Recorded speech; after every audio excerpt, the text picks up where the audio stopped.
Dans cette vidéo, je vais te montrer comment le système actuel détourne ton attention, épuise ton énergie et te pousse à abandonner. Ce qu'on va voir surtout du coup, c'est comment redevenir décisionnaire de tes choix. Parce que peut-être que tu travailles dur, peut-être que tout va bien, enfin, t'as l'impression que tout va bien. Mais au fond de toi, tu sens que t'es en train de passer à côté de ta vie. Et si c'était pas toi le problème? Et si tout était pensé juste pour te maintenir occupé, mais pas éveillé? C'est ce qu'on va voir ensemble. Donc, je t'invite à rester jusqu'à la fin de la vidéo. Je pense que tout le monde connaît le système métro boulot dodo et que ce système est révolu puisque à présent, c'est métro, boulot, télé, Netflix, TikTok, dodo. En fait, on se dit qu'on est connecté au monde, etc., grâce aux réseaux sociaux. La réalité, c'est qu'on est déconnecté à nous-mêmes. Et parfois, tu vas même en venir à te dire, non mais j'ai pas le temps. Alors qu'au final, t'en as du temps. C'est juste que ton temps, tu le mets au mauvais endroit. Bien sûr que dans ce cas-là, il te reste plus de temps pour les choses qui comptent vraiment. Ce qui va se passer, c'est que tu vas rester à scroller pendant des heures peut-être sur les réseaux. Mais par contre, quand il s'agit de prendre 15 minutes dans ta journée pour réfléchir à ton projet, à ton avenir, à tes ambitions, comment tu peux les réaliser, bah là, il n'y a plus personne. Là, il n'y a plus de temps. Et tout ça, tu finis par croire que c'est la vie normale, que tout le monde est comme ça au final. Et je suis sûre que tu as déjà passé des journées où tu t'es dit, mais aujourd'hui, j'ai rien fait pour moi concrètement. Ma journée, elle était pleine et pour autant, je me sens pas plus que ça avancé. En fait, le temps qui avance, c'est pas des nouvelles expériences ou de nouvelles choses que vous êtes en train de vivre. C'est la même année que vous êtes en train de revivre encore et encore et encore. Il n'y a rien de nouveau. Parce que vous n'allez même pas chercher cette nouveauté. Vous n'allez même pas explorer justement quels sont vos projets, vos ambitions, ces choses que vous voulez réellement faire. Parce que vous êtes trop épuisé. En fait, il faut partir du principe que dans votre journée, vous avez une jauge d'énergie comme votre niveau de batterie. Cette batterie, elle se réveille, elle est pleine, mais plus vous avancez, plus vous la videz dans des choses inutiles du quotidien. Et si je me permets de vous dire ça aujourd'hui, c'est parce que j'ai été dans cette situation. Parce qu'on m'a fait croire que c'était normal de vivre dans ce type de cas, d'être super connecté, d'être sur son téléphone au quotidien, de répondre à la moindre notification, de rentrer, d'aller regarder à l'époque, vous savez, tout ce qui est séries télévisées, tout ce qui va être télé-réalité. J'ai été cette femme-là. Honnêtement, je sais ce que c'est, mais j'ai décidé de ne plus l'être. Parce que c'est horrible en fait de se voir mourir à petit feu, de se voir sans aucune évolution au quotidien, à faire les mêmes choses, à avoir au final une vie toute tracée, qui n'est même pas tracée dans la manière dont on le souhaite. Tu te lèves, tu fonces au travail ou à l'école, tu passes ta journée à donner de l'énergie à des personnes ou à des projets qui ne sont même pas les tiens. Et quand tu rentres, t'as plus d'énergie pour toi. Ensuite, tu vas chercher à scroller sur Instagram, sur TikTok, parce que tu te dis que tu vas décompresser, que tu vas te détendre. Mais tu te sens encore plus vide après. Moi, la chose qui me sidère encore plus, c'est que quand dans ton boulot, tu vas faire des heures supplémentaires, on va te dire: «Oh, c'est bien, t'es investi dans ton boulot, c'est génial» et cetera. Par contre, quand il va s'agir de travailler sur ton projet à toi, de prendre un jour off pour réfléchir à ce que tu veux faire, on va te dire: «Mais pourquoi tu fais ça?» Et en fait, tout ce système-là, tout cet environnement-là, il est fait de manière à nous garder occupés, mais surtout nous garder épuisés. Franchement, aujourd'hui, c'est pas facile de prendre conscience de tout ça parce que le système et la société sont vraiment créés de manière à capter notre attention dès que possible. On vit littéralement dans une économie de l'attention. Chaque application, chaque publicité, chaque vidéo ont un seul but: capter votre attention, capter votre cerveau.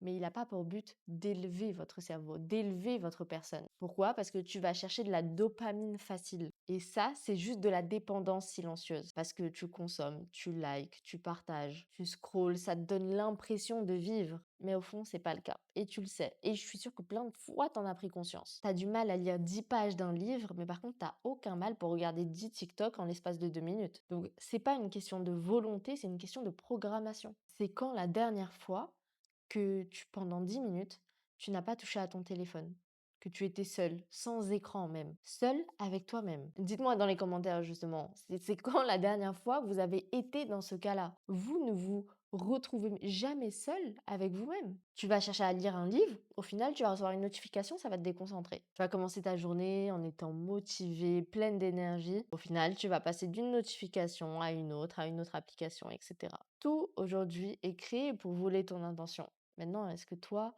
tu vas la laisser partir aussi facilement?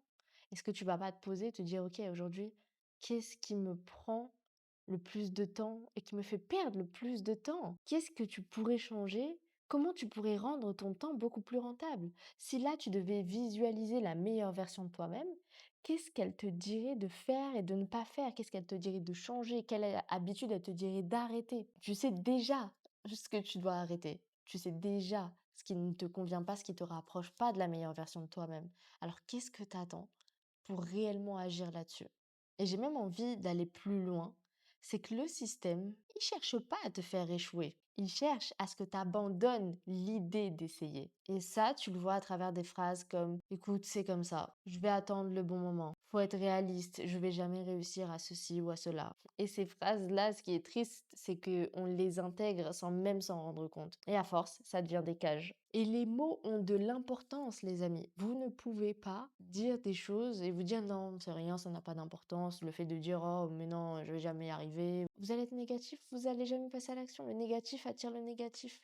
Les mots que vous avez ont énormément d'importance. Si vous n'incarnez pas la personne que vous voulez devenir, si vous n'incarnez pas en termes de comportement, en termes de parole, en termes de ce que vous dites, c'est pas étonnant au final que vous n'allez jamais atteindre les résultats que vous voulez. Les mots peuvent construire ou détruire. Je ne sais pas si vous connaissez l'histoire de Thomas Edison. Edison qui a inventé l'électricité, enfin la lumière et énormément d'autres inventions.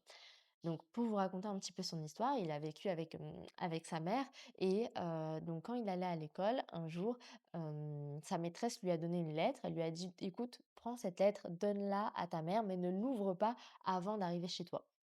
Donc, il rentre chez lui, il donne la lettre à sa mère. Sa mère, quand elle ouvre la lettre, elle commence à pleurer. Le petit Thomas, il lui dit: «Mais maman, mais pourquoi tu pleures?» Elle lui dit: «Écoute, mon fils, l'école dit que tu es un génie, que tu es surdoué par rapport à la moyenne et que, du coup, tu ne peux pas continuer à aller à l'école avec les autres élèves. Voilà, parce que ton niveau est beaucoup trop bon. Donc ce qu'on va faire, c'est que maintenant, on va tout simplement faire des cours à distance et c'est avec moi, c'est moi qui vais te faire cours tout simplement depuis la maison». Les années passent et la mère de Thomas meurt et un jour Thomas va et retombe sur cette lettre qui avait été écrite par l'école.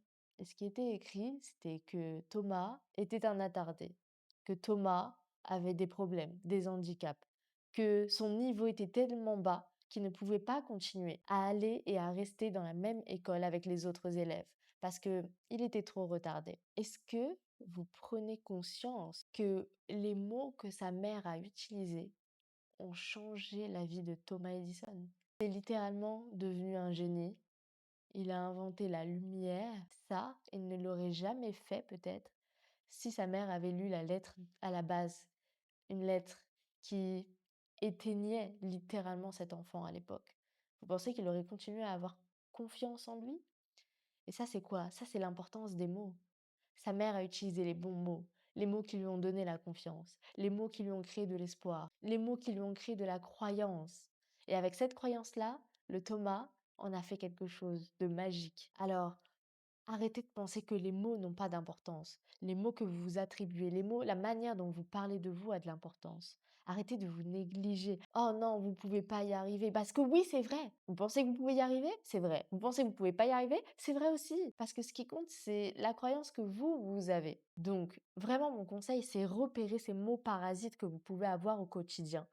Mettez-les à l'écrit et barrez-les. Ça y est, ça c'était l'ancienne version de vous. C'est fini, c'est une époque révolue. Aujourd'hui, tu vas réécrire ton histoire. Tu vas réécrire ta propre personne. Donc, si tu veux changer de voie et qu'on te dit ouais, c'est trop risqué, non, c'est pas trop risqué. Le risque, c'est de continuer à mener une vie qui ne te convient pas et de faire ça pendant des années sans être jamais heureux. Ou bien peut-être que tu as une idée qui est brillante, mais tu te dis que t'es pas légitime. D'où te vient cette croyance? Toutes ces choses-là négatives qui te tirent vers le bas, il faut t'en débarrasser. Et si je vous dis tout ça, l'équipe, c'est parce que votre situation actuelle, c'est pas de la faute de vos parents, c'est pas de la faute de votre patron, c'est pas de la faute de vos amis, c'est de votre faute. Si vous n'avez pas la vie que vous voulez, c'est de votre faute. T'as peut-être pas choisi le monde dans lequel tu vis, mais là, tu es en train de choisir de vivre comme une victime. T'as pas choisi ton environnement, tes croyances, ton éducation. Mais maintenant, tu peux choisir comment penser, comment agir et comment tu veux vivre. Si tu n'es pas responsable à 100% de ta situation actuelle, dans ce cas-là, il faut s'adresser à qui? Ta vie, elle changera jamais si tu n'es pas responsable à 100%. Donc arrête de remettre la faute ailleurs. Et la responsabilité, ce n'est pas culpabiliser. Non, ça servira à rien. Vous en êtes là où vous en êtes. Qu'est-ce que ça va changer de culpabiliser? Non, c'est justement l'inverse. C'est de la puissance. Ça vous donne tout entre les mains pour pouvoir agir, agir correctement, agir dans la direction que vous voulez prendre. Donc, pose-toi des questions. Demande-toi quelles limites tu as acceptées et qui, au final, ne sont peut-être pas les tiennes. Parce que aujourd'hui, tu as peut-être un entourage qui est pessimiste, qui est négatif, qui te tire pas vers le haut. Mais du coup, tu peux choisir de passer moins de temps avec eux. T'as pas choisi non plus d'être bombardé de publicité ou de distractions de tous les côtés. Mais tu peux choisir de couper tes notifications et de reprendre le contrôle de ton temps. Et t'as pas choisi non plus les croyances limitantes que ta famille t'a inculquées. Mais tu peux choisir de les déconstruire une à une. L'objectif de vous dire tout ça en réalité, c'est d'aller chercher cette liberté. Liberté d'esprit, liberté de vivre selon vos propres conditions. Et pour moi, il y a deux clés, deux points très importants qui sont inévitables si vous voulez l'atteindre. Le premier, ça va être votre mindset. Je vous parle pas d'être positif, oui, la vie est belle, oulala. Non, non, je parle pas de ça. Je vous parle d'avoir de la clarté, de penser à vous. Dans un monde qui pense à ta place, non, pense à toi. Arrête de vivre à travers le monde, arrête de vivre à travers le regard des autres. Le focus, il est à l'intérieur. Et après, il pourra se manifester effectivement à l'extérieur. Donc, si tu veux lancer un projet et que tout le monde te dit que c'est pas le bon moment, mais que toi, tu choisis d'y croire quand même, c'est peut-être pas parce que tu es sûr, mais au moins, tu es prête à essayer. La deuxième chose, ça va être l'argent. L'argent, c'est pas une fin en soi, mais c'est un moyen qui peut vous permettre d'atteindre beaucoup de choses, d'atteindre justement cette liberté. Ça te permet de créer, de choisir et surtout, ça te permet de dire non. Donc, tu peux choisir d'avoir l'un des deux ou bien tu peux choisir d'avoir les deux, le mindset et l'argent. Et c'est ça qu'il te faut. T'es pas là pour faire les choses à moitié. Imaginons que tu as une opportunité professionnelle qui se présente à toi, mais que ce client, bah, c'est un client toxique. T'as pas envie de travailler avec lui. Bah écoute, si tu as la stabilité financière, tu peux dire non. Sinon, tu vas devoir te sentir obligé. Et à partir de là, tu commences à t'éteindre. Du coup, l'équipe, le but de cette vidéo pour moi, c'est vraiment de vous permettre d'avoir cette prise de conscience de tout ce à quoi vous êtes exposé pour que vous puissiez prendre les meilleurs choix. Parce que moi, j'aurais aimé prendre conscience justement de tout ça des années en arrière. C'est pas le cas, mais c'est pas grave. Donc toi, avec toute cette information, tu as la possibilité de reprendre ta vie comme si de rien n'était. Ou bien, tu peux te servir de ces informations pour en faire un point de bascule. Choisir quelque chose qui, là tout de suite, après cette vidéo, tu vas commencer à agir dessus. Une petite décision minime, aussi minime qu'elle soit. Peut-être couper des notifications, dire non à quelque chose qui ne te ressemble pas, reprendre un projet que tu as mis de côté et enfin écrire l'histoire que tu as envie de vivre.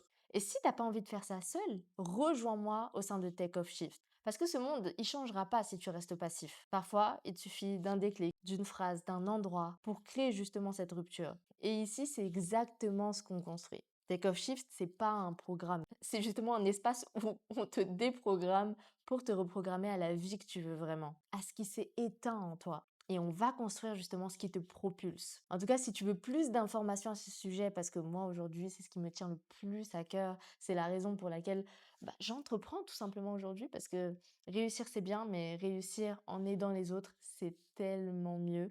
Eh bien, tu peux directement aller dans ma bio et tu retrouveras toutes les informations nécessaires. Et en attendant, on se retrouve dans ma prochaine vidéo.